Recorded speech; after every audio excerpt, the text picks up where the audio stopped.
Para dar ya inicio a esta catequesis, invocamos a la Santísima Trinidad, en el nombre del Padre, del Hijo y del Espíritu Santo. Amén. Señor, quiero alabarte y glorificarte, porque tu amor y tu misericordia me alcanzaron. Quiero alabarte y glorificarte, porque no nos tratas como merecen nuestras culpas. Quiero alabarte y glorificarte, porque ayer fue tu día de la Santísima Trinidad, mostrándonos que tú mismo eres comunidad y que nosotros también somos comunidad contigo y entre nosotros. Quiero alabarte y glorificarte, porque solo tú eres santo y tuyo es el poder, el honor y la gloria por siempre, Señor. Quiero alabarte y glorificarte, porque por la santa cruz de tu Hijo redimiste al mundo entero por amor y con amor, Señor. En este momento te pido perdón, Señor, por todos mis pecados de pensamiento, de palabra, de obra y de omisión. Te pido perdón de corazón, Señor, por todas esas fallas, por todo ese amor que no di y por todo ese amor que pude haber dado. Y le invito a que cada uno en este momento haga lo mismo en el silencio de su corazón.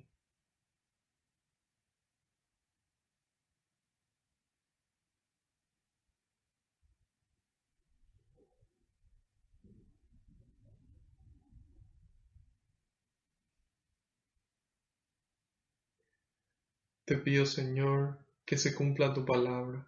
Tú dijiste que donde dos o más se reúnan en tu nombre, ahí vas a estar vos presente, Señor, y aquí estamos más de dos.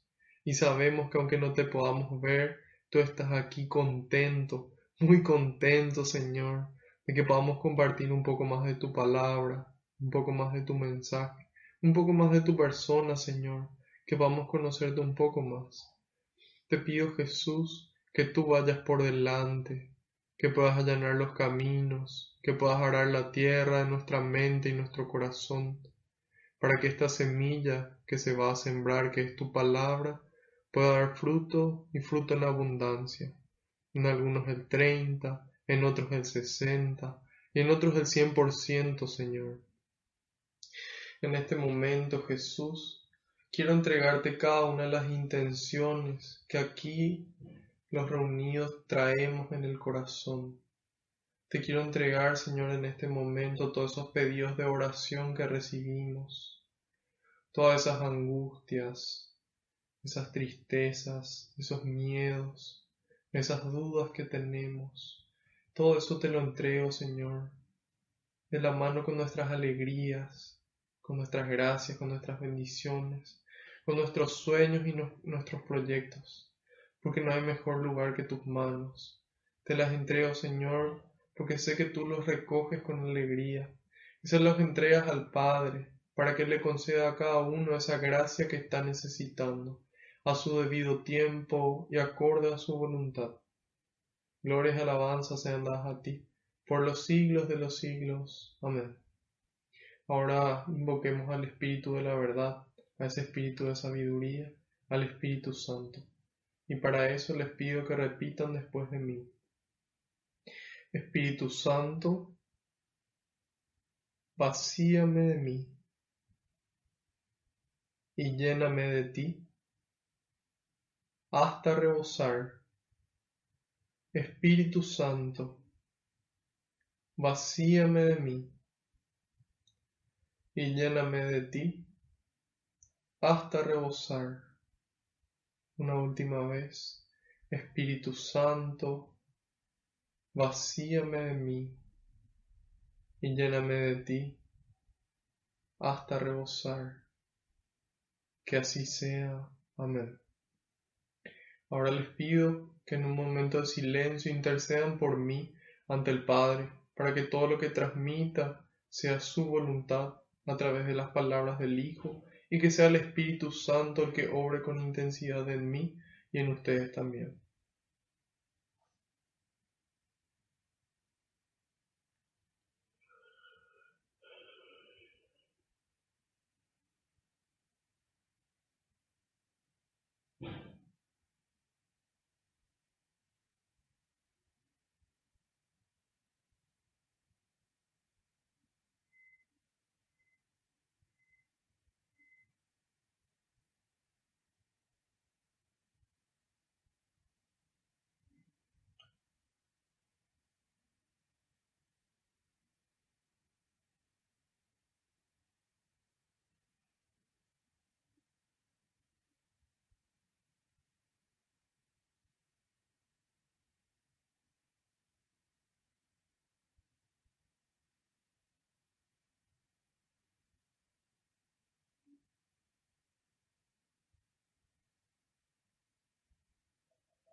Amén. Empezamos nuevamente como ya venimos acostumbrados a seguir el consejo del Padre Ignacio Larrañaga. Él en sus talleres de oración y vida, él nos invita a orar al estilo de Jesús. ¿Cuál era el estilo de Jesús? El estilo judío. Ellos oraban con los salmos. La mayoría de los salmos son oraciones escritas o principalmente atribuidas al rey David. Entonces vamos a empezar con uno de ellos. Arrancamos con el Salmo 56.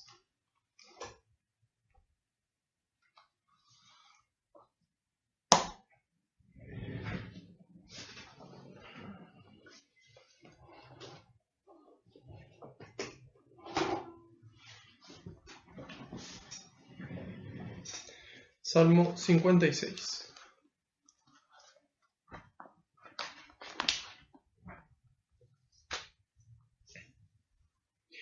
El justo no sucumbirá. Oh Dios, ten piedad de mí, que me hostigan. Me acosan asaltantes todo el día. Me hostigan todo el día y miran cómo me debato. Qué numerosos son mis adversarios. En ti pondré, oh Altísimo, mi confianza el día que tenga miedo. Renuevo mi fe en las palabras de Dios. Confío en Dios y no temo más. ¿Qué me puede hacer un ser de carne? Oigo todo el día palabras hirientes, no piensan más que en hacerme daño. Se agrupan, se ocultan, me siguen el rastro, se lanzan a la casa de mi vida. Después de tanta maldad, que no se escapen, que sobre ellos recaiga, oh Dios, la furia de los paganos.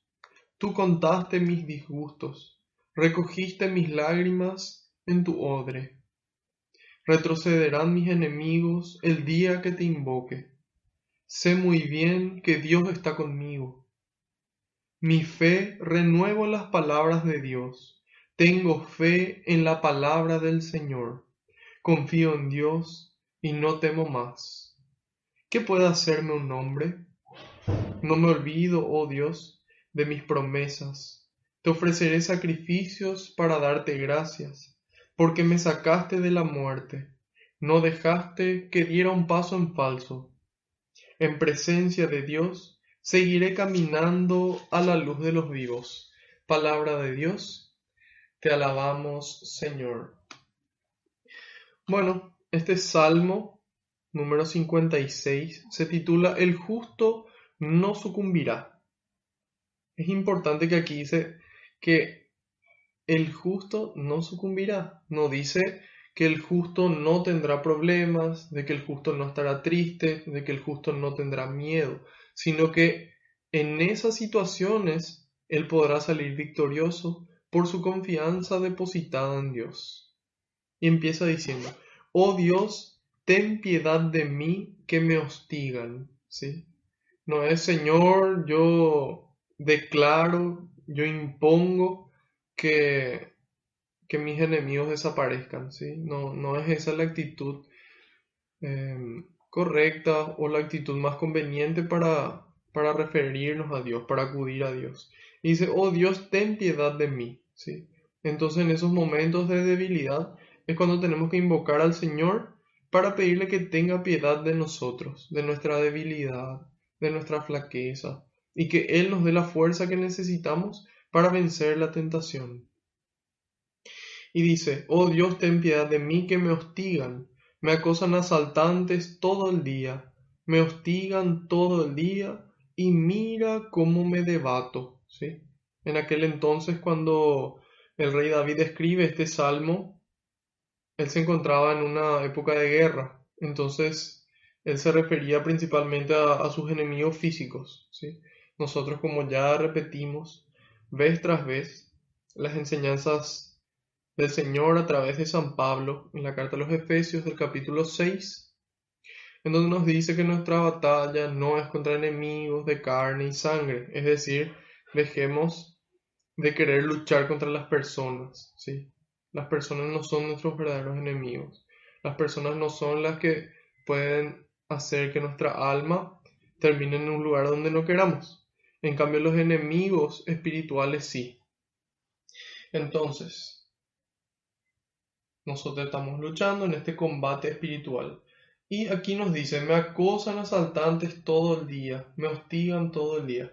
Y es así mismo. Hay veces que por la mañana ya empiezan a hostigarnos. Por ejemplo, no tenemos ganas de levantarnos para hacer las cosas que tenemos que hacer, o nos levantamos de mala gana porque estamos siendo vencidos por la pereza. Entonces somos argeles, somos malhumorados con las demás personas, que no tienen por qué estar sufriendo nuestro mal humor, y menos todavía sin ningún motivo que les afecte a ellos. Sin embargo, más allá de que sea con motivo o no, nosotros estamos llamados a poder ser cristianos, seguidores de Cristo, con esa alegría que le caracterizaba a Jesús en todo momento. Entonces, ya sea que durante la mañana, durante el día, durante la noche, en cualquier momento nos atacan estos enemigos.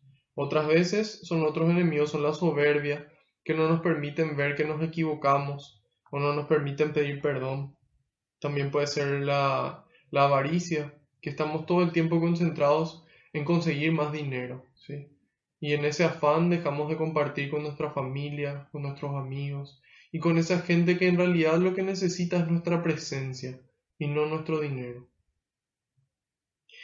Y dice, qué numerosos son mis adversarios. Y sí, realmente hay demasiadas cosas que tienden a querer sacarnos la paz, a querer robarnos la paz. Hoy en día estamos en una pandemia, estamos en cuarentena, entonces es como que se alarga, de repente hubo disminución en los sueldos, hay personas que perdieron sus trabajos, no se puede festejar cumpleaños, tantas personas que deseaban casarse, festejar sus bodas, no pueden hacerlo. Entonces este es un tiempo especial para ver esos adversarios, ¿sí? Y es un tiempo especial también para la gracia de Dios, para que en este momento de mayor dificultad se pueda ver aún más cuán grande es la gracia y el poder de Dios. Y dice, en ti pondré, oh Altísimo, mi confianza el día que tenga miedo. Es decir, el día que tenga miedo, ese día yo confío en Dios. ¿Sí? No importa si otros días tuve miedo antes, si voy a tener miedo después, no. Lo que importa es el presente. Entonces, en este presente, en este día de hoy, en el momento en el que tengo miedo, en ese momento pongo mi confianza en Dios. ¿Sí? Como dice San Pablo en la carta a los Romanos, capítulo 8, versículo 31. Si Dios está con nosotros, ¿quién contra nosotros? ¿Sí? Si Dios está con nosotros, ¿quién contra nosotros? Pero nosotros podemos caer en cuenta, podemos traer a conciencia solamente en la medida en la que en el momento de la dificultad, en ese mismo momento acudimos a Dios, ¿sí? Porque si no nos invade el miedo, inclusive el pánico, y eso nos hace que nos desesperemos y perdamos el control de la situación. Dice, renuevo mi fe en las palabras de Dios, confío en Dios y no temo más. ¿Qué me puede hacer un ser de carne? Muchas veces tenemos miedo de las consecuencias que pueden haber en nuestro trabajo, en nuestra familia, en nuestra relación de noviazgo o una relación de amistad, ¿sí? Tenemos miedo de lo que una persona pueda hacernos. Y hay veces que por miedo a lo que esa persona nos va a hacer, hacemos cosas malas y cedemos ante la tentación. Nosotros estamos llamados a ser valientes y en el momento de la dificultad invocar al Señor y que el Señor nos dé el coraje que necesitamos para hacer lo correcto, para hacer su voluntad. Y dice, oigo todo el día palabras hirientes, no piensan más que en hacerme daño. Se agrupan, se ocultan, me siguen el rastro, se lanzan a la casa de mi vida, dice. Entonces, una persecución constante. Después de tanta maldad, que no se escapen, que sobre ellos recaiga, oh Dios, la furia de los paganos. Cuando hablamos de los enemigos espirituales, sabemos que todos los enemigos fueron puestos a los pies de Jesús y que el último enemigo a vencer, que tanto miedo le daba al ser humano, era la muerte. Jesús también lo venció. Y aquí dice, después de tanta maldad que no se escapen, que caiga sobre ellos la furia de los paganos. Esa es una actitud vengativa, ¿sí? Es una actitud bastante característica de la teología judía, ¿sí? Porque en ese entonces todavía ellos no conocían la plenitud de la forma de la ley que Jesús vino a mostrar. Entonces Jesús nos dice, oren por los que le persiguen, amen a sus enemigos. Ese es nuestro ejemplo, ¿sí? Ese es nuestro ejemplo. Entonces cuando alguien constantemente nos hace daño y nos ofende y nos hace sentir mal, ¿sí? Nosotros estamos invitados a poder rezar por esa persona. Y yo sé que es muy difícil porque a mí también mucho tiempo me costó. Pero en el momento en el que uno empieza a rezar por esa persona que le hace daño, es como que un peso enorme se descarga de los hombros y sentimos paz y sentimos un alivio extraño que solamente Dios en su gracia nos regala en el momento en el que somos capaces de desprendernos de ese dolor, de esa tristeza y amar por encima de ese dolor y de esa tristeza. Dice, tú contaste mis disgustos, recogiste mis lágrimas en tu odre. Entonces Dios está atento a todo lo que nos pasa. A veces cuando se complica la situación parece que Dios no está. Sin embargo, Dios está ahí, siempre a nuestro lado, acompañándonos en el camino. Entonces es importante acordarnos de eso y de que Dios permite las situaciones porque Dios dispone todas las cosas para el bien de los que le aman, dice. Dios dispone todas las cosas para el bien de los que le aman. ¿Y por qué es eso? Porque en la medida en la que yo me doy cuenta que Dios me ama, que Dios quiere lo mejor para mí, y no solamente para mí, sino para mi entorno y para la humanidad entera, entonces yo me doy cuenta de que por algo Dios permite, ¿sí? De que por algo Dios permite, porque Él tiene el poder de sacar de esa situación tan difícil una gracia mucho más grande, ¿sí? Cuando Dios permite una prueba es porque Él ya puso el milagro ahí. Pero en la medida en la que yo le amo y conozco su amor y su poder, entonces yo puedo ver que lo que ocurre muchas veces es para que yo pueda aprender algo, para que yo pueda crecer, para que yo pueda santificarme, ¿sí? Y dice, retrocederán mis enemigos el día en que te invoque. En el momento de la tentación yo le invoco a Dios. Y Dios es fiel y no permitirá, nos dice San Pablo, que seamos tentados por encima de nuestras fuerzas. Nunca la tentación es más fuerte que nosotros, solamente que, ¿cuál es el problema? Que en el momento de la tentación nosotros no acudimos a Dios, no acudimos a Dios. Entonces, por supuesto que la tentación es más fuerte que nuestras míseras fuerzas humanas. Entonces, como Dios es fiel, no permite que seamos tentados por encima de nuestras fuerzas, porque en el momento de la tentación, dice San Pablo, en el momento de la tentación, ¿qué cosa? Él mismo nos dará la fuerza y los medios para sobrellevarla. ¿Qué nos va a dar? La fuerza y los medios en ese momento para sobrellevar la tentación. Pero eso en la medida en la que le amamos y que le invocamos en el momento preciso. Después dice, mi fe renuevo en las palabras de Dios. Tengo fe en la palabra del Señor. Lo que Dios dice, Dios lo hace. Lo que Dios dice, Dios lo cumple. ¿Sí? Porque Dios tiene el poder para cumplir lo que Él dice. Y Él no miente jamás. Jamás, jamás, jamás. Jesús no necesitó mentir una sola vez en toda su vida para cambiar el mundo, para partir la historia en dos. ¿Por qué nosotros sí? Porque a veces el miedo nos vence, o la pereza de no hacer bien las cosas nos vence, entonces mentimos porque es más rápido, es más fácil, pues. Sin embargo, las consecuencias del problema. El padre de toda mentira es Satanás. Eso nos dice San Juan en su Evangelio, capítulo 8, versículo 44. Satanás es el padre de toda mentira. Entonces aquí dice, tengo fe en la palabra del Señor, porque Él lo que lo dice, Él lo hace. ¿Sí? Él tiene esa coherencia de vida. Ejemplo para nosotros. Y dice, confío en Dios y no temo más. ¿Qué puede hacerme un hombre? No me olvido, oh Dios, de mis promesas. No me olvido, oh Dios, de mis promesas, dice el 13. No me olvido, oh Dios, de mis promesas. ¿Qué promesas? Nosotros, cuando fuimos bautizados, ¿sí? Se nos consagró a Dios. El día que fuimos bautizados, ese día se consagró nuestra vida a Dios. Y se nos consagró como sacerdote, profeta y rey. ¿Sí? Sacerdote, profeta y rey. Esas son las promesas que desde nuestro bautismo nosotros estamos llamados a cumplir. Pero muchas veces nos olvidamos y pensamos que solamente los sacerdotes, los laicos consagrados o las personas que acuden más a la iglesia están llamadas a cumplir. Sin embargo, nosotros, desde que fuimos bautizados, tenemos promesas bautismales. Y es importante que nos acordemos de esas promesas todos los días, ¿sí?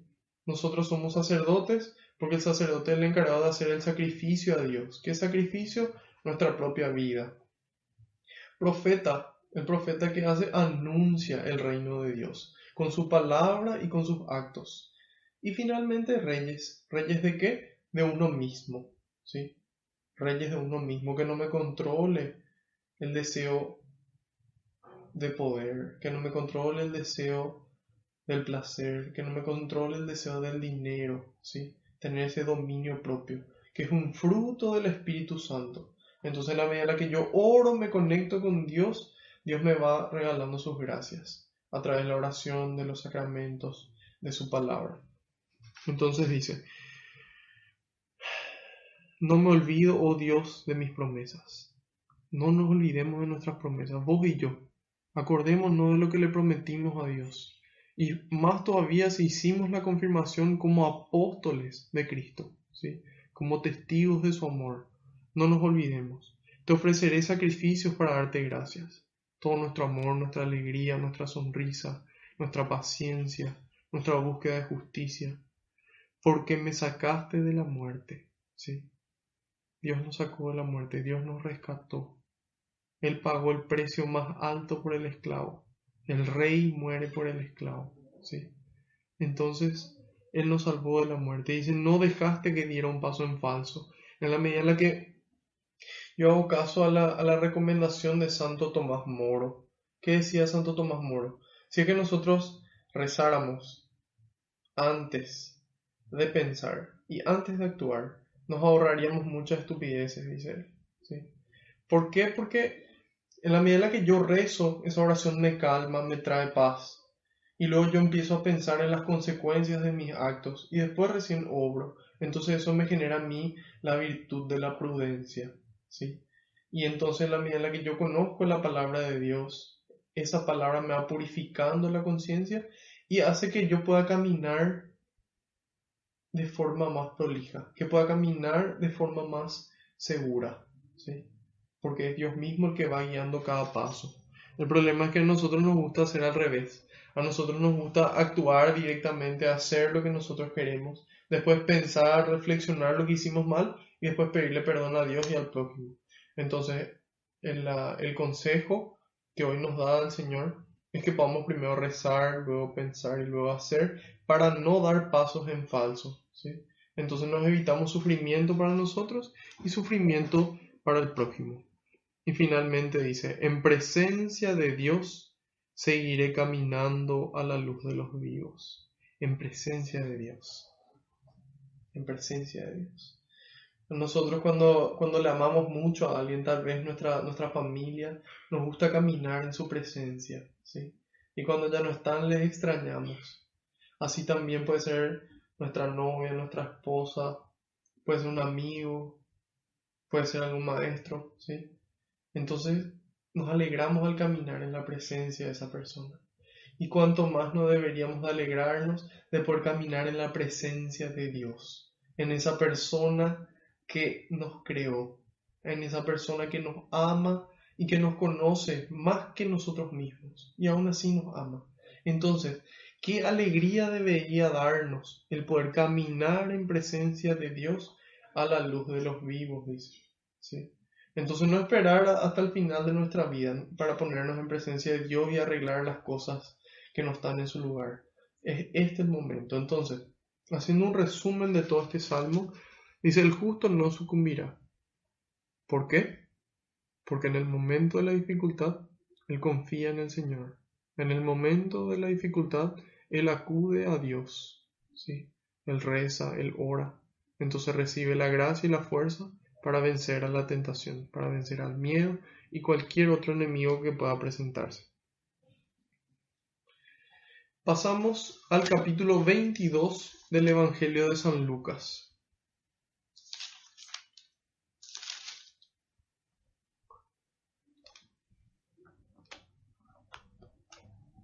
En el capítulo 21, Jesús hacía una profecía con respecto a la destrucción del templo de Jerusalén y también hablaba del fin de los tiempos, ¿sí? De su segunda venida, esa venida gloriosa, en donde va a ser el juicio de todos los vivos y de todos los muertos.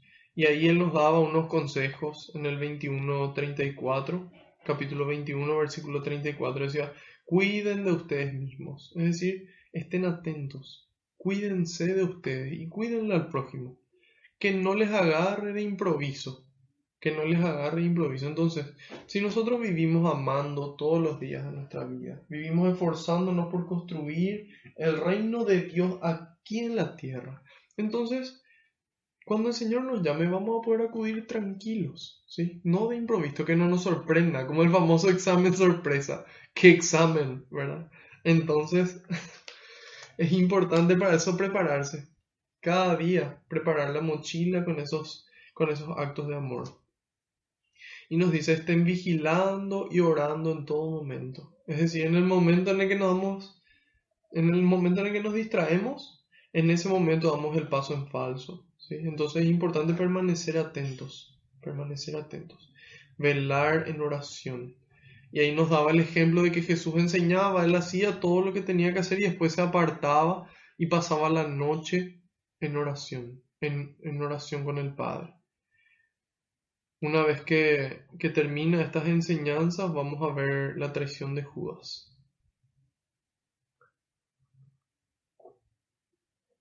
Estas enseñanzas del capítulo 21. Se acercaba la fiesta de los panes sin levadura, llamada también fiesta de la Pascua. Los jefes de los sacerdotes y los maestros de la ley no encontraban la manera de hacer desaparecer a Jesús, pues tenían miedo del pueblo. Pero Satanás entró en Judas, por sobrenombre Iscariote, que era uno de los 12, y éste fue a tratar con los jefes de los sacerdotes y con los jefes de la policía del templo sobre el modo de entregarles a Jesús. Ellos se alegraron y acordaron darle una cantidad de dinero. Judas aceptó el trato y desde entonces buscaba una oportunidad para entregarlo cuando no estuviera el pueblo.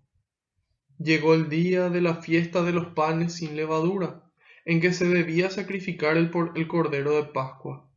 Entonces Jesús envió a Pedro y a Juan diciéndoles: vayan a preparar lo necesario para que celebremos la cena de Pascua.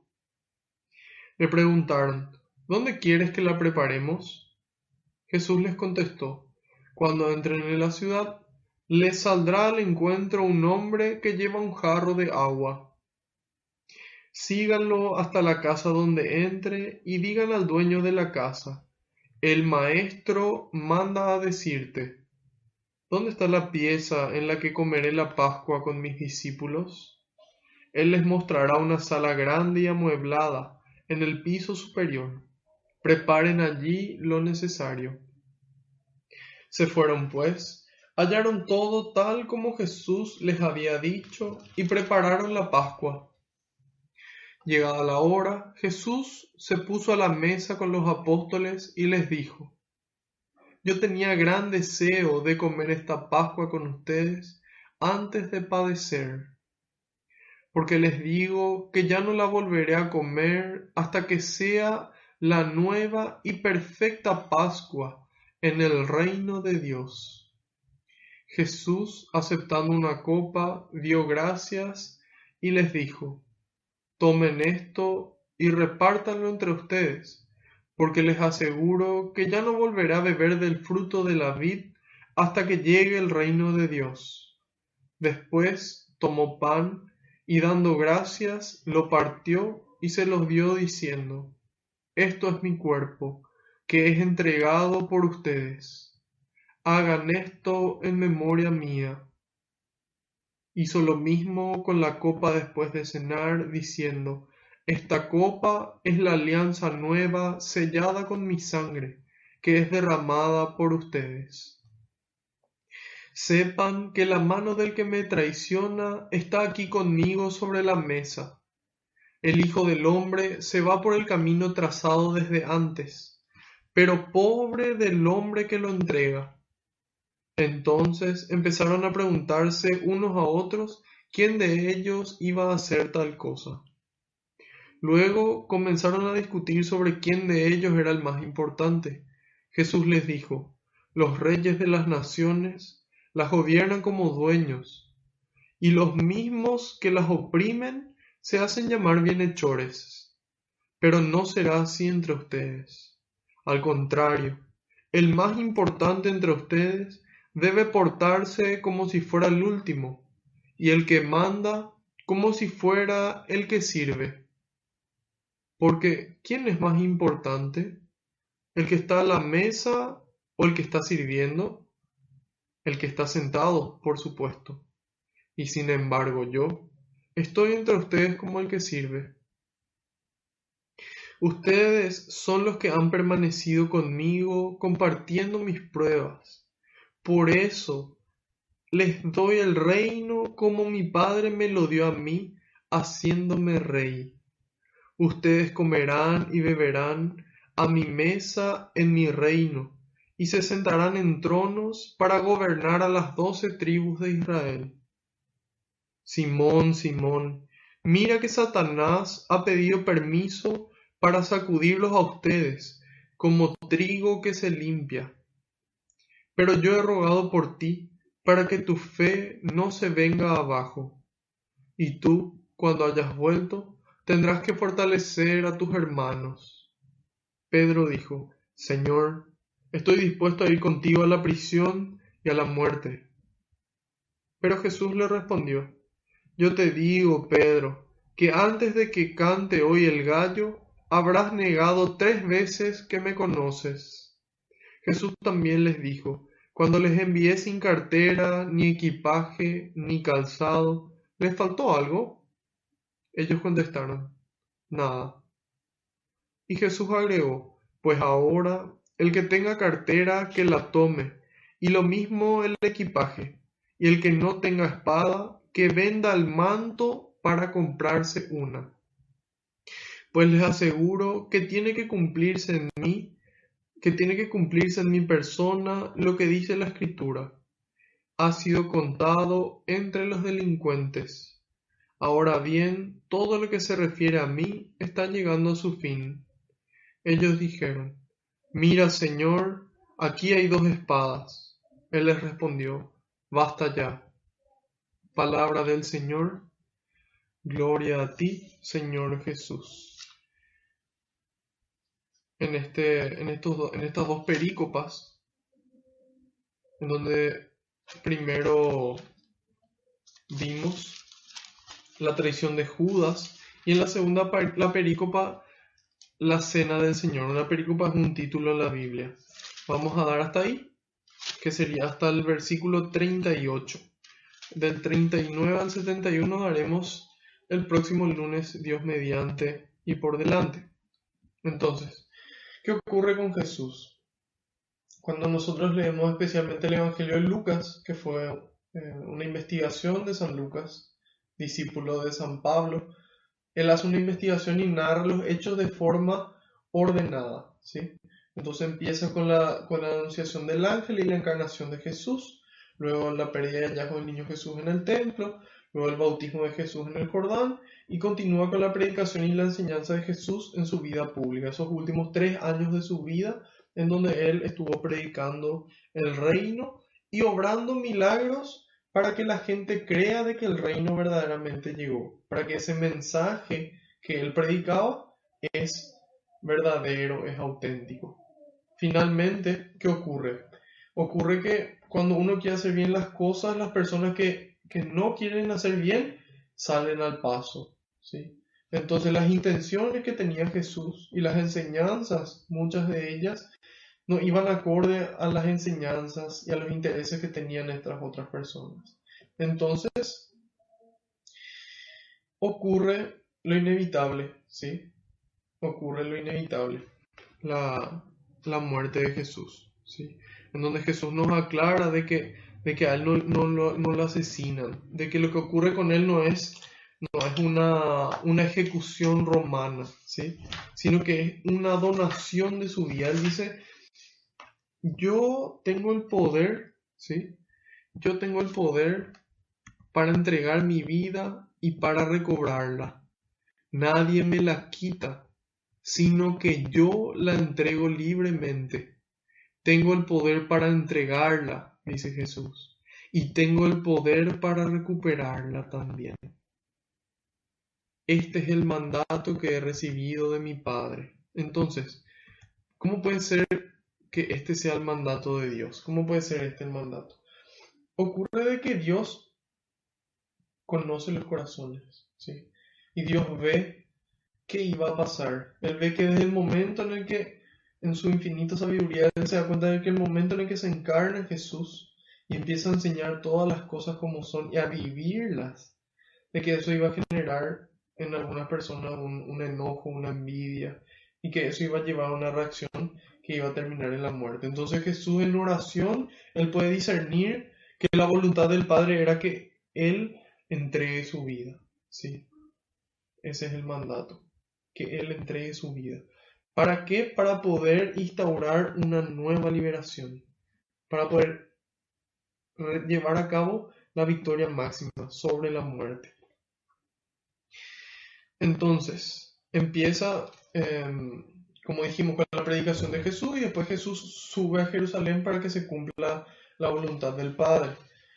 Continuamos ahora con la traición de Judas. Y dice, se acercaba la fiesta de los panes sin levadura, dice el 1, llamada también fiesta de la Pascua. ¿Por qué Jesús elige la fiesta de la Pascua? Porque aquí los evangelistas nos narran de que es en la fiesta de la Pascua cuando Jesús realiza la última cena. Porque Jesús busca que nosotros podamos entender que hay una liberación mucho mayor que la esclavitud humana, que era esa esclavitud que ellos tenían del pueblo de Egipto. Y en el libro del Éxodo se narra esa fiesta de Pascua, esa fiesta que ellos llevaban a cabo como alegría de la liberación del pueblo de Egipto. En cambio Jesús dice, hay una liberación más importante que la liberación física, que es la liberación espiritual, la liberación del alma, la vida eterna, ¿sí? La liberación de la esclavitud del pecado y de la muerte que el pecado produce. ¿Por qué digo que el pecado produce la muerte? Porque eso nos enseña San Pablo en la carta a los Romanos capítulo 6 versículo 23. El salario del pecado es la muerte. Entonces Jesús vino a liberarnos de esa muerte eterna, vino a liberarnos de esa esclavitud del pecado que genera muerte en nosotros y en el prójimo. Entonces es por eso que elige la fiesta de Pascua, para que ya ese sacrificio que se llevaba a cabo no sea por la liberación de solamente el pueblo de Israel, sino de todo el resto de Israel, de todo el pueblo de Dios, de todas las personas, de toda la historia. Y dice, los jefes de los sacerdotes y los maestros de la ley no encontraban la manera de hacer desaparecer a Jesús, pues tenían miedo del pueblo, dice. No encontraban la manera de hacer desaparecer a Jesús.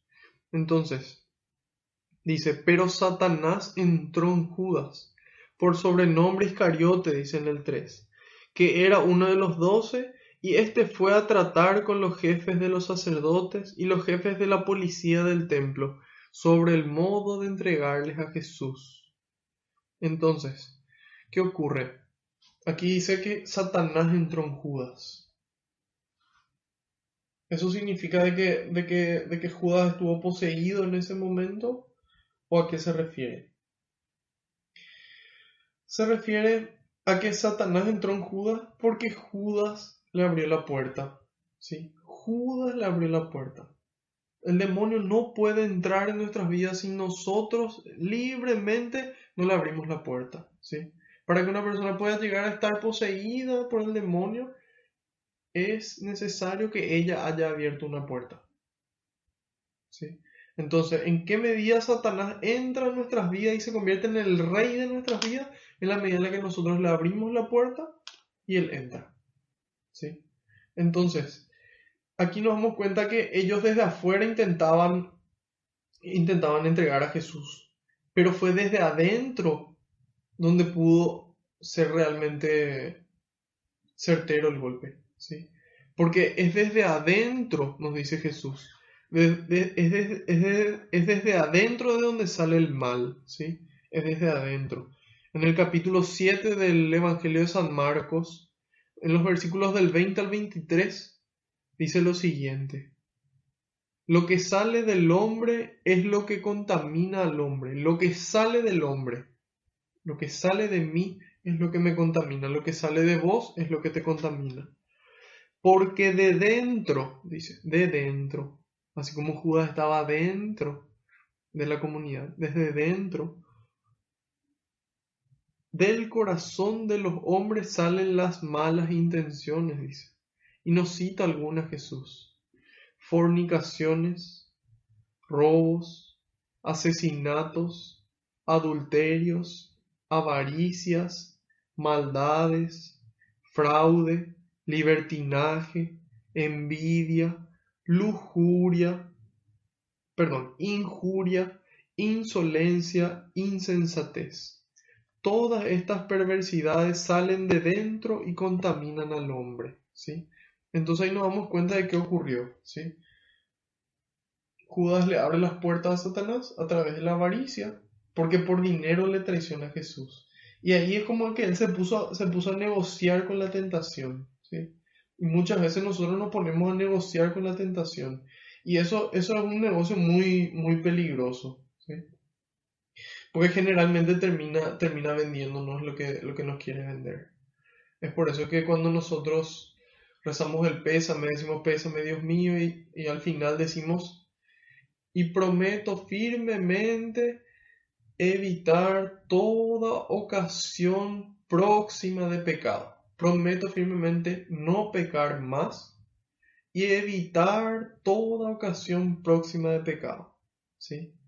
Entonces, muchas veces a nosotros nos gusta jugar con la tentación, negociar, así como Judas se fue a negociar con el enemigo, a nosotros nos gusta negociar.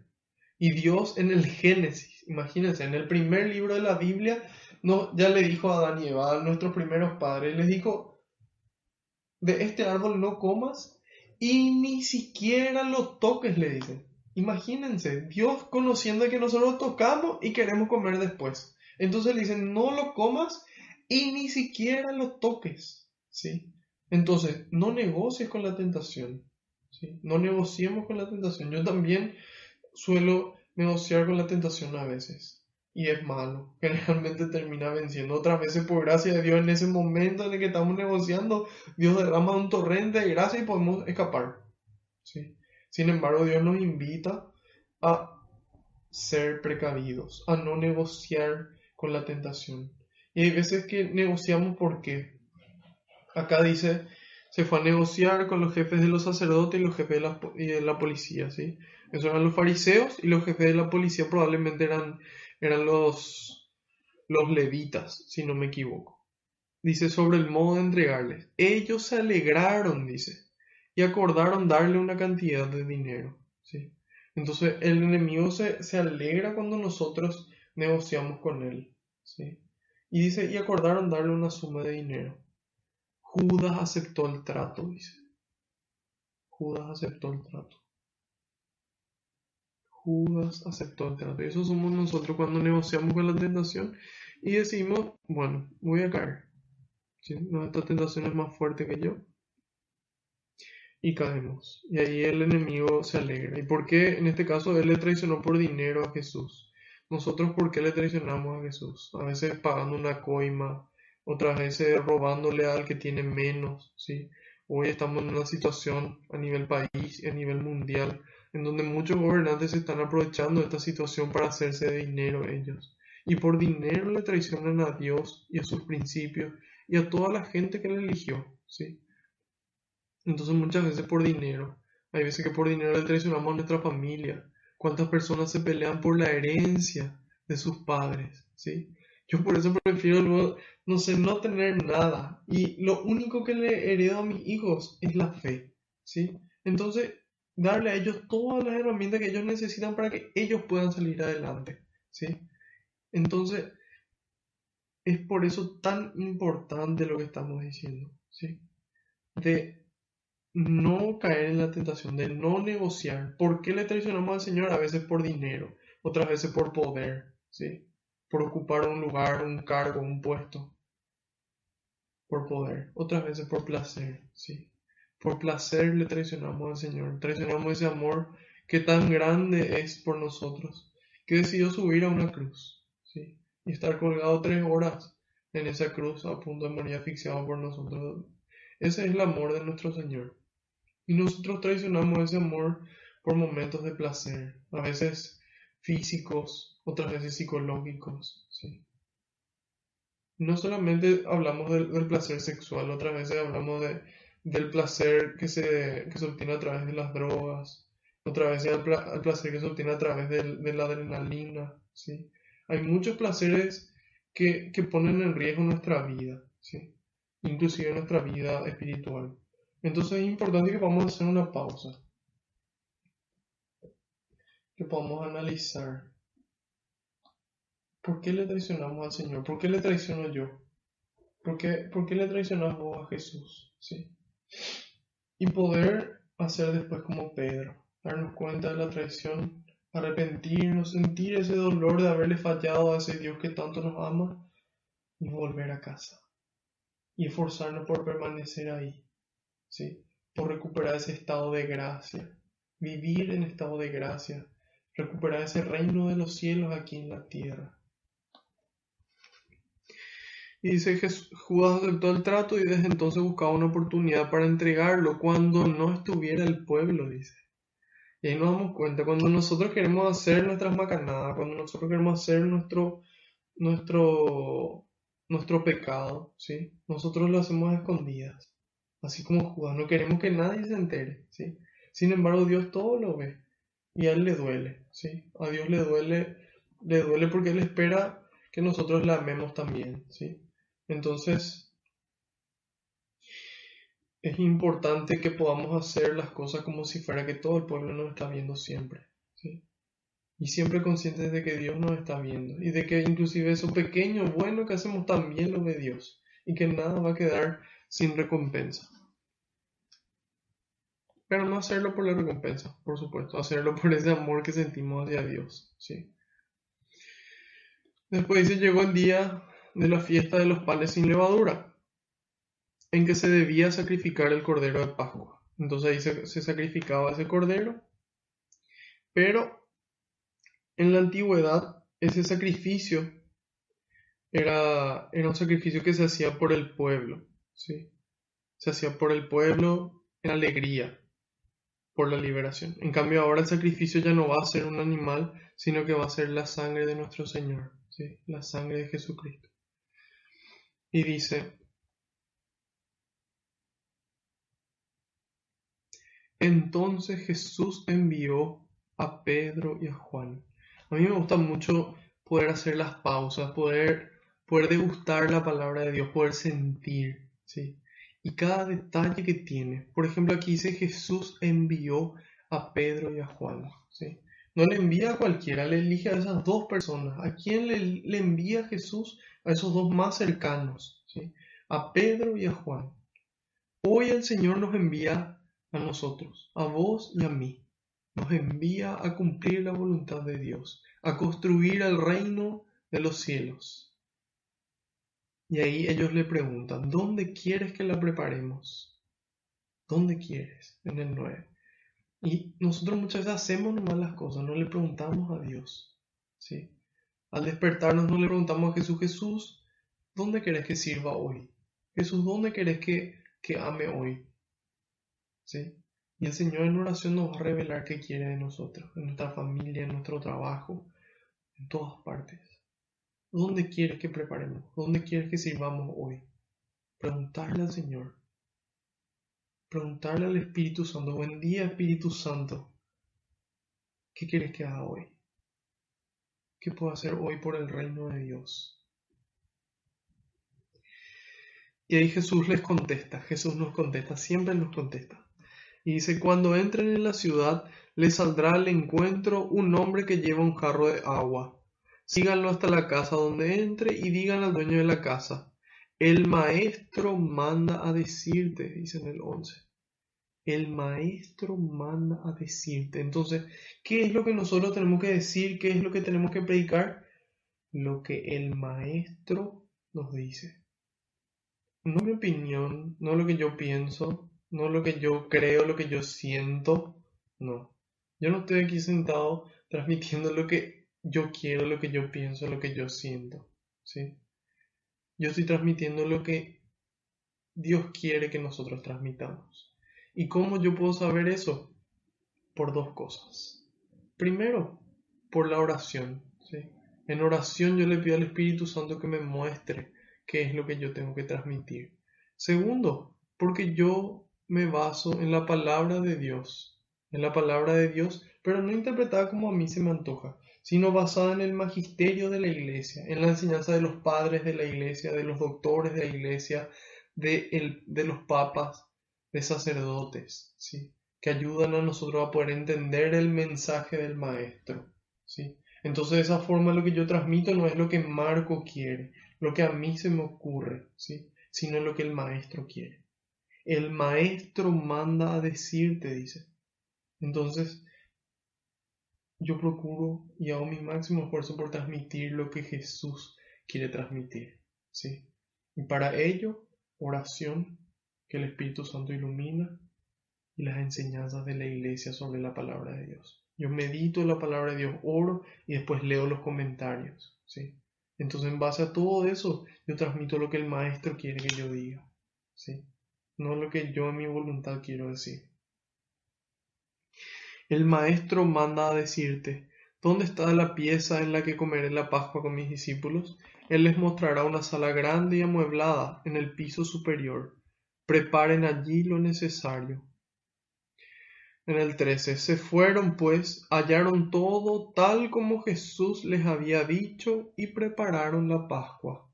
Entonces, ¿qué hace Jesús? Jesús nos envía, nosotros escuchamos, le preguntamos al Señor, Señor, ¿dónde? El Señor nos dice, aquí, con estas palabras. Este es el mensaje. Nosotros transmitimos ese mensaje con nuestras palabras, con nuestras vidas, y ahí se cumple la voluntad de Dios, ¿sí?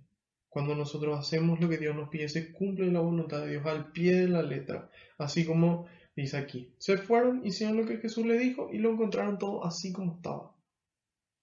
Entonces, en la medida en la que nosotros escuchamos a Dios y hacemos lo que nos pide, se obra la voluntad de Dios y podemos encontrar de que se cumple lo que Él nos dice.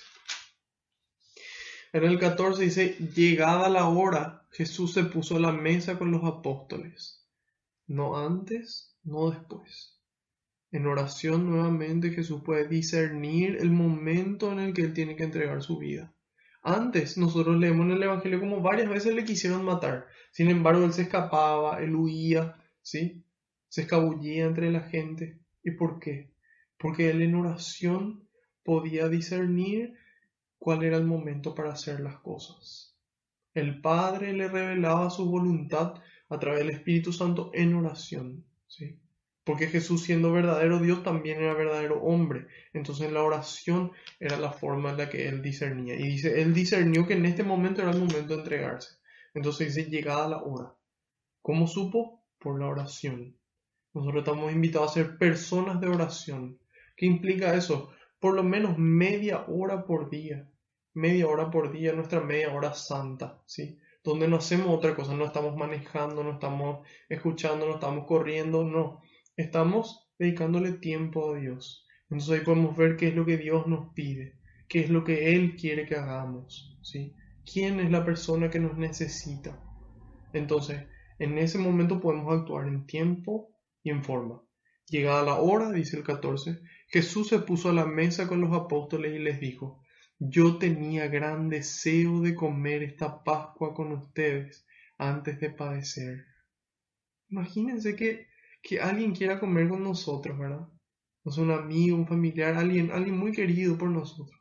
Imagínense que es Dios mismo el que quiere comer esta Pascua con nosotros. Jesús quiere sentarse a mi mesa y a tu mesa y compartir con nosotros la paz.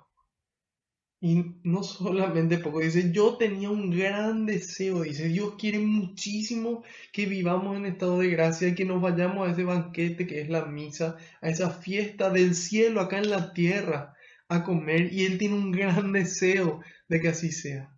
Un gran deseo de unirse, de hacerse uno físicamente. Imagínense que nosotros tenemos la gracia de poder hacernos uno con Dios, físicamente, un solo cuerpo con Dios. Esa es la Eucaristía. Y Dios tiene un gran deseo de que así sea, ¿sí? No es que Dios tiene un capricho de no, usted tiene que hacerme caso. No, Dios quiere encontrarse con nosotros. Quiere pasar a formar físicamente parte de nuestro ser. Y tiene un gran deseo de ello. ¿Y cómo podemos saber? Pero si acá Jesús dice, ¿cómo sabemos que el Padre piensa lo mismo? El que me ve a mí, ve al Padre, dice Jesús. El que me ve a mí, ve al Padre. Entonces ahí nos damos cuenta de que estos mismos deseos, estos mismos sentimientos de amor que tenía Jesús, este gran deseo de compartir ese banquete con nosotros, también lo tiene el Padre con nosotros. Y dice, antes de padecer, entonces Jesús ya sabe lo que va a pasar, ¿sí? ¿Cómo sabe? Porque Él ve los pensamientos y los sentimientos de las personas, la mente y el corazón, y Él se da cuenta de que en el corazón de esas personas estaba la avaricia primero, y que eso le iba a llevar a traicionarle, ¿sí? Él ya sabía de que Judas le iba a traicionar, porque en ese momento él veía el corazón de Judas. En ese presente, cuando Jesús se sienta a la mesa, él ve. ¿Y cómo puede Jesús sentarse a la mesa con alguien que él sabía que le iba a traicionar? Yo creo que si nosotros supiésemos que alguien nos va a traicionar y nos va a entregar a la muerte, difícilmente estemos sentados con ellos. En cambio Jesús pudo hacerlo. ¿Por qué? ¿Cómo? ¿Porque Jesús era Dios solamente? ¿Porque Jesús es Dios solamente? No. Porque su lado humano se preparó. Esas largas noches de oración le daban a él la fortaleza y la templanza para poder sentarse a la mesa sin perder la paz con la persona que le iba a traicionar. Entonces ese es el ejemplo para nosotros. Vamos a poder llevar nuestro día a día, cualquier situación, en la medida en la que nos volvemos personas de oración, ¿sí? Oración y conocer su palabra. Confío en la palabra del Señor, decía el Salmo. Pero entonces hay que leer, ¿sí? Bueno, dice, porque les digo que ya no la volveré a comer hasta que sea la nueva y perfecta Pascua en el reino de Dios. Y sí, esa fue la última Pascua. La última Pascua de Jesús fue la primera Pascua de los cristianos, ¿sí? La última cena de Jesús fue la primera Pascua de los cristianos, ¿sí? Donde se iba a celebrar el paso de la muerte a la vida.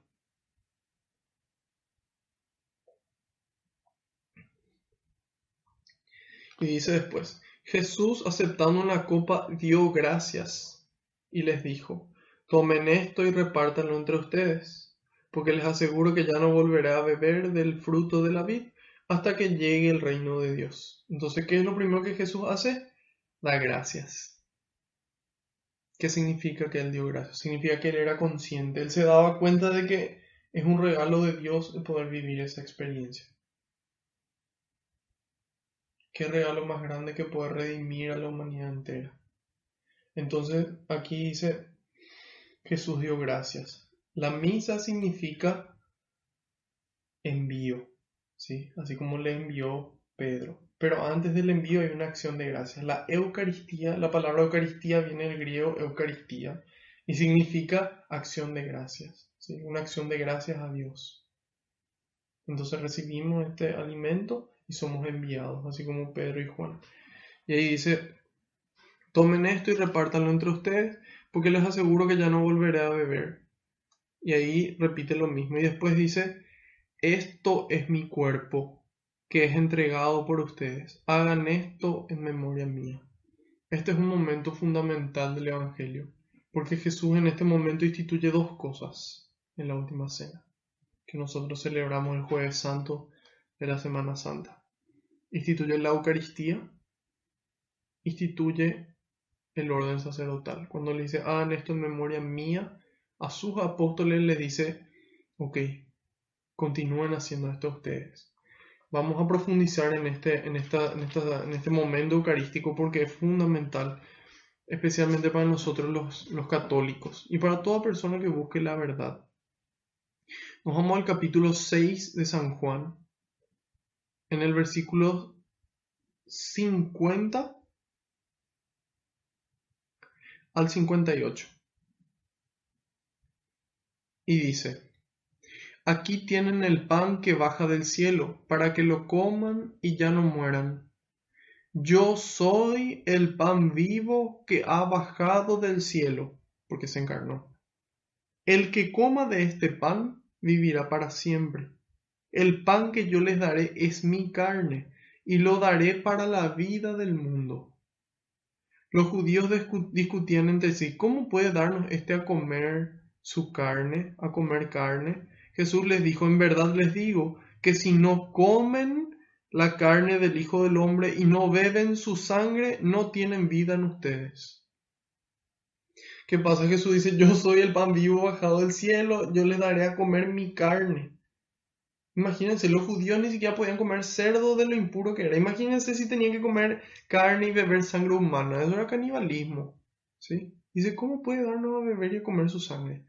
Pero aquí el secreto está en la respuesta de Jesús y en los verbos utilizados en el original griego. Sí, ahí está la clave.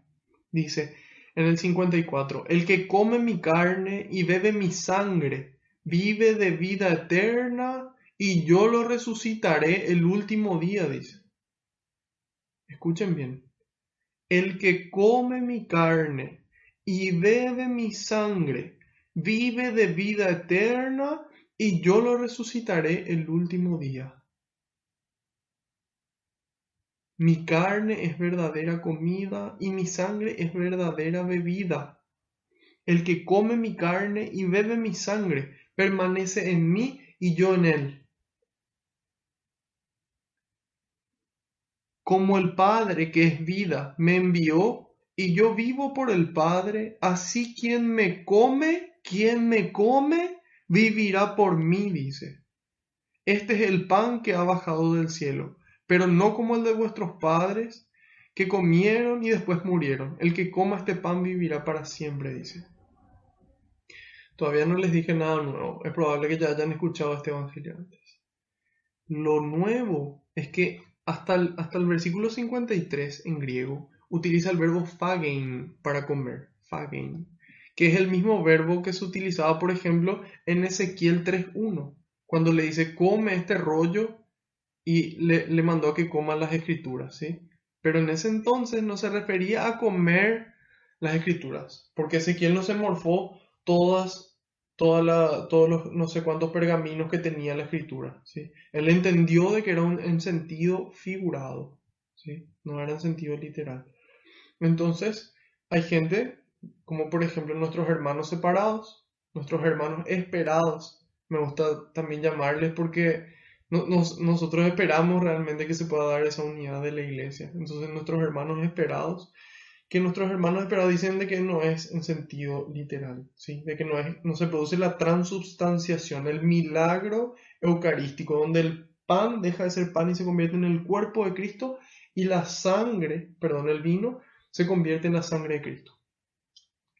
Entonces, afirman de que es en sentido figurado. pero el verbo cambia. En el versículo 54, si ustedes miran la Biblia griego-español, van a notar que utiliza otro verbo, utiliza el verbo trogon, que significa comer, masticar, tragar, engullir, ¿sí? Comer físicamente, ¿sí? Comer físicamente.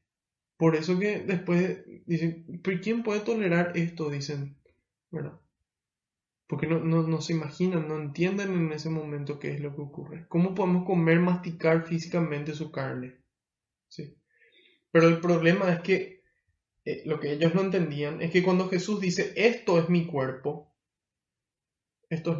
tomando el pan, Él le da la orden al pan. Y desde ese momento, ese pan es el cuerpo de Cristo.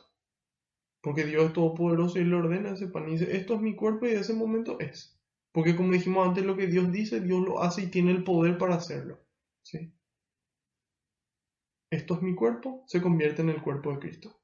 Esto es mi sangre, se convierte en la sangre de Cristo. Entonces ahí después, con el pasar del tiempo, entendieron ellos, cuando Jesús pronunció estas palabras, nosotros al comer el pan comimos su cuerpo porque Él le dio esa orden y ahí se transformó. Bebimos su sangre porque Él le dio esa orden y ahí se transformó. Ok, excelente. Pero aquí dice que todo el que come vivirá para siempre y yo lo resucitaré el último día, dice. Bueno, sus discípulos comieron porque Él dio esa orden y se ocurrió el milagro eucarístico. Pero entonces, ¿cómo nosotros hoy, 20 siglos después, 21 siglos después, volvemos a comer este pan? Volvemos a comer este cuerpo de Cristo y beber la sangre de Cristo, si es que solamente Jesús puede hacer el milagro. Entonces ahí nos damos cuenta que cuando dice, hagan esto en memoria mía, instituye el sacerdocio, para que los sacerdotes tengan ese mismo poder que Cristo tuvo de, al pronunciar las palabras consacratorias, se transformen el pan en el cuerpo de Cristo y el vino en la sangre de Cristo. Y nos damos cuenta de que no es figurativo, de que es literal, ¿sí? Y por el verbo que se utiliza. Imagínense que hace 2000 años cuando se escribió este libro del Evangelio de San Juan, ya se puso un verbo que no podía interpretarse de otra forma, ¿sí? Entonces ese es el pan bajado del cielo, este es el cuerpo y la sangre de Cristo que nosotros comemos, instaurado en la Eucaristía y que los sacerdotes tienen el poder a través de las palabras consacratorias, el Espíritu Santo desciende y por la efusión del Espíritu Santo, dice, impone las manos sobre el pan. En ese momento se produce el milagro. ¿Sí? Y dice, es derramada por ustedes. ¿Sí? Cuando nosotros leíamos Isaías 53, 11 y 12, ahí hablaba del sacrificio de un siervo, ¿sí? Donde la persona se sacrificaba por el pueblo. En cambio aquí ya es una nueva Pascua, repetimos, porque es importante, es una nueva Pascua donde Jesús ya es el Cordero, ¿sí? Él físicamente, Él se sacrifica, Él se entrega por amor. Nuevamente ahí habla de la traición. En el 21, sepan que la mano del que me traiciona está aquí conmigo. Y hablamos de la paz, cómo él obtuvo esa paz para poder sentarse al lado de él y para poder amarle por encima del miedo y de cualquier sentimiento que pudo haber tenido hacia él por esa traición que iba a cometer. El Hijo del Hombre se va por el camino trazado desde antes, dice. ¿Qué camino trazado desde antes? Entonces todo. ¿Por qué dice el camino trazado desde antes? Porque Dios en su sabiduría, como explicamos antes, ya sabía que en el momento en el que Jesús se encarnaba y daba las enseñanzas que daba, eso iba a generar una reacción en las personas que iban a querer matarle. Entonces, ¿qué hace Dios a través de su Espíritu Santo? Él le habla a los profetas, le revela a los profetas qué era lo que iba a suceder. Eso queda por escrito para que en el momento en el que suceda, la gente crea lo que Dios mismo anunció. Y dice, el Hijo del Hombre se va por el camino trazado desde antes, pero pobre del hombre que lo entrega, ¿sí? Porque, imagínense, ya él sabe que es pobre el hombre que lo entrega porque primero que nada está cometiendo un pecado mortal, ¿sí? Y él va a tener las consecuencias de sus actos, ¿sí? Y no solamente por eso, sino porque él se da cuenta que probablemente se va a arrepentir después, ¿sí? Se va a arrepentir después. Y fue tan grande la culpa en él que no pudo darse cuenta de la misericordia de Dios en Judas. para poder arrepentirse, como lo hizo Pedro. Y ahí justamente vemos ese contraste. Y entonces empezaron a preguntarse unos a otros quién iba a hacer tal cosa. Luego comenzaron a discutir sobre quién de ellos era el más importante. Evidentemente no entendían lo que Jesús estaba haciendo. Y Jesús les reclama y les enseña y les dice, los reyes de las naciones las gobiernan como dueños, y los mismos que las oprimen se hacen llamar bienhechores. Hoy vemos que muchas veces se da la misma situación. Pero él dice, pero no será así entre ustedes. Es decir, por más de que los gobernantes hagan lo que hagan, entre nosotros los cristianos tiene que ser diferente. Tiene que ser diferente. Dice al contrario, el más importante entre ustedes debe portarse, debe actuar, debe comportarse. No solamente pensar y sentir, debe actuar como el servidor. Y le dice, pero quién es más importante? ¿El que está sentado comiendo o el que está sirviendo? Por supuesto el que está comiendo, dice. Y sin embargo yo, que soy Dios encarnado, yo le estoy sirviendo a usted, dándole el ejemplo de que estamos llamados a ser humildes, a servirle a todas las personas. Y dice, ustedes son los que han permanecido conmigo, nosotros somos hoy los que hemos permanecido con el Señor, los que estamos buscando su palabra, queriendo conocerle, conocer su amor, profundizar, mejorar, santificarnos, ser mejores personas, construir un mundo mejor. Y hoy el Señor nos dice, ustedes han permanecido conmigo compartiendo mis pruebas. No va a ser fácil, va a ser un camino de prueba. No solamente nadie dijo que no iba a ser fácil, no dijo que iba a ser difícil, pero que Él iba a estar con nosotros en el camino. ¿Sí? Entonces, dice, por eso les doy el reino de mi Padre. Porque ustedes comparten conmigo esta vida, porque ustedes permanecen conmigo. ¿Cómo le puede entregar a alguien que ni siquiera está ahí esperando recibir, o que rechaza incluso? No puede. Entonces el Señor respeta nuestra libertad y a nosotros que queremos permanecer con Él y que a pesar de que nos caemos y somos débiles, volvemos e intentamos y no nos rendimos. Entonces el Señor nos va entregando el reino, ya aquí en la tierra. Alegría, paz y justicia en el Espíritu Santo. Carta a los Romanos 14, 17. Después dice, ustedes comerán y beberán a mi mesa en mi reino. Esta tierra no es el reino de Jesús, ¿sí? El reino de Jesús es el reino eterno. Y dice que vamos a comer en su mesa. Se sentarán en tronos para gobernar a las 12 tribus de Israel. Las 12 tribus de Israel representan a todo el pueblo de Israel, a todo el pueblo de Dios, ¿sí? A todo el pueblo de Dios. Dice, Simón, Simón, mira que Satanás ha pedido permiso para sacudirlos a ustedes, como trigo que se limpia. Pero yo he rogado por ti, para que tu fe no se venga abajo, dice. Imagínense, Jesús reza por nosotros, Jesús rezó por Pedro y hoy reza por nosotros. Y dice, Simón, Simón, ¿por qué no le llama Pedro? Pedro significa piedra. Simón significa caña quebradiza. Y le dice, sos humano, Pedro. Sos una caña quebradiza. Y Satanás pidió permiso para tentarte. Pero yo permití. Yo permití, pero yo soy fiel. Yo pedí por vos, para que tu fe no se venga abajo. Y cuando te hayas convertido y cuando hayas vuelto, tendrás que fortalecer a tus hermanos. ¿Sí? Entonces Dios permite la tentación en nuestra vida y dice, yo he rogado por ti. Entonces aquí vemos cómo Jesús ora especialmente por Pedro, es decir, por el primer papa. Para nosotros en la Iglesia Católica él ora por el primer papa, entonces eso va también, aplica para todos los diferentes sucesores de Pedro en esa cadena apostólica, donde no se cortó jamás. Entonces Jesús pidió especialmente por él y también pide por nosotros, para que nuestra fe no se venga abajo. Entonces, para que dice, cuando hayas vuelto, dice, cuando ya te convertiste, cuando ya pasaste de ser harina a levadura, ahí toca entrar a la masa. Harina no fermenta harina. Se necesita primero una conversión, se necesita primero fortalecer la fe. Entonces, cuando volvemos, estamos llamados a no estar contentos nomás nosotros, sino a buscar, a salir al encuentro del prójimo. ¿Sí?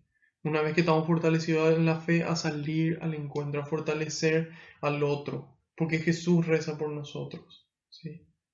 Para que nuestra fe permanezca, para que nos convirtamos de harina a levadura y nos insertemos en la masa, nos vayamos junto al prójimo, nosotros nos hagamos prójimos del otro. Pedro dijo: Señor, estoy dispuesto a ir contigo a prisión y a la muerte, dice. Y eso somos nosotros, ¿verdad? Después de confesar, no estamos listos y vamos a decir: vamos a irnos detrás del Señor, sea donde sea, me pida lo que me pida. Pero Jesús te dice: yo te digo, Pedro, que antes de que cante hoy el gallo, me habrás negado 3 veces. Es decir, me vas a fallar. Van a haber veces en las que me vas a fallar. Pero lo importante es que no permanezcas en esa situación. Lo importante es que vuelvas a través del sacramento de la reconciliación al estado de gracia, a la casa del Padre, al reino de los cielos.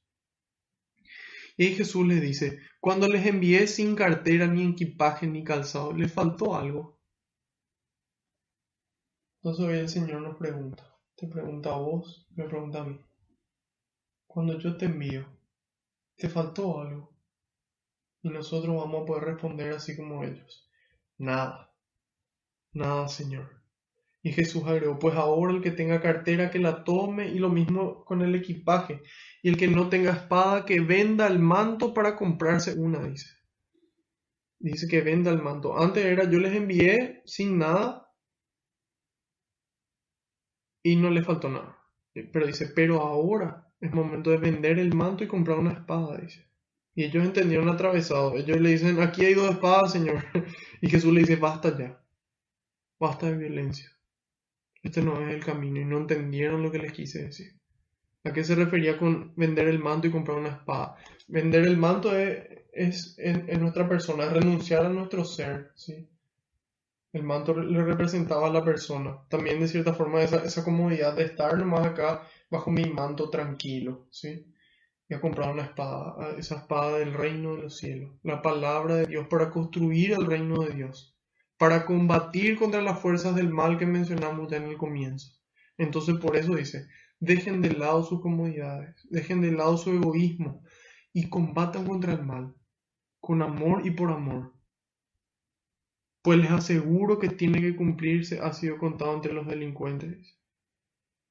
Ahora bien, todo lo que se refiere a mí está llegando a su fin. Jesús cumple su misión. Imagínense esto, escuchen esto.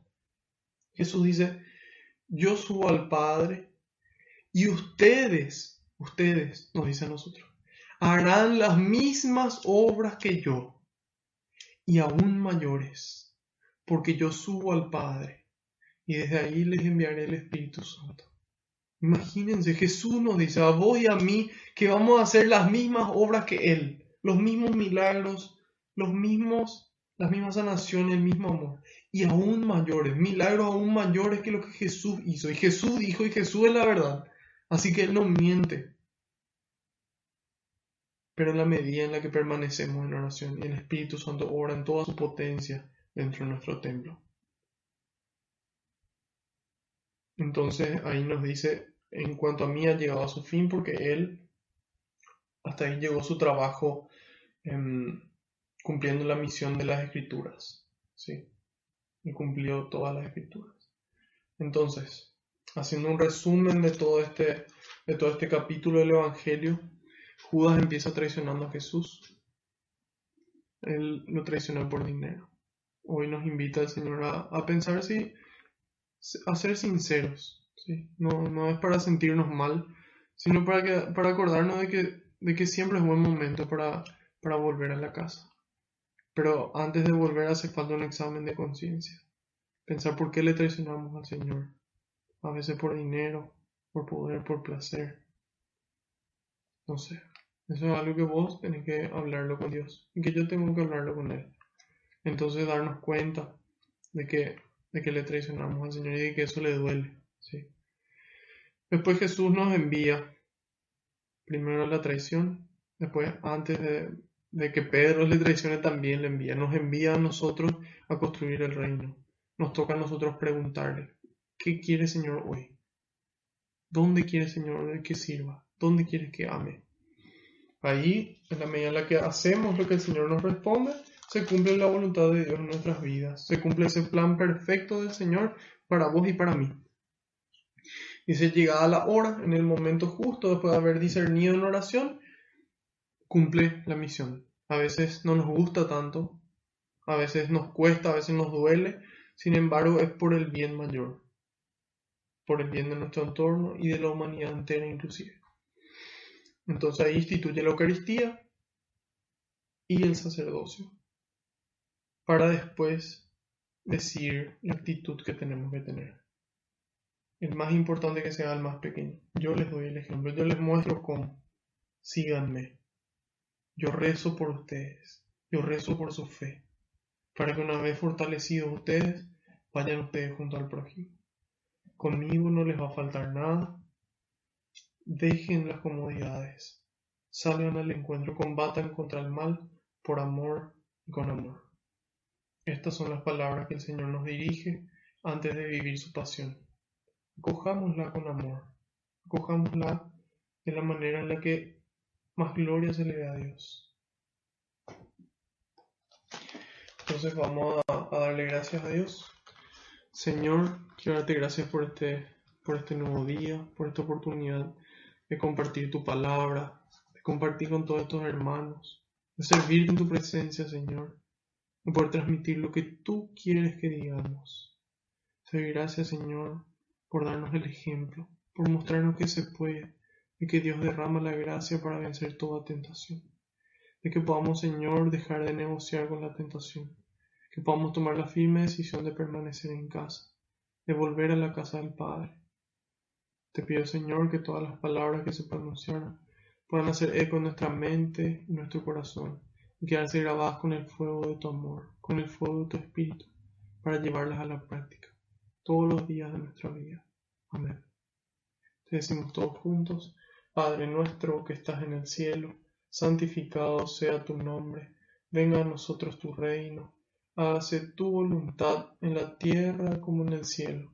Danos hoy nuestro pan de cada día, perdona nuestras ofensas, como también nosotros perdonamos a los que nos ofenden, y no nos dejes caer en la tentación, y líbranos del maligno. Amén.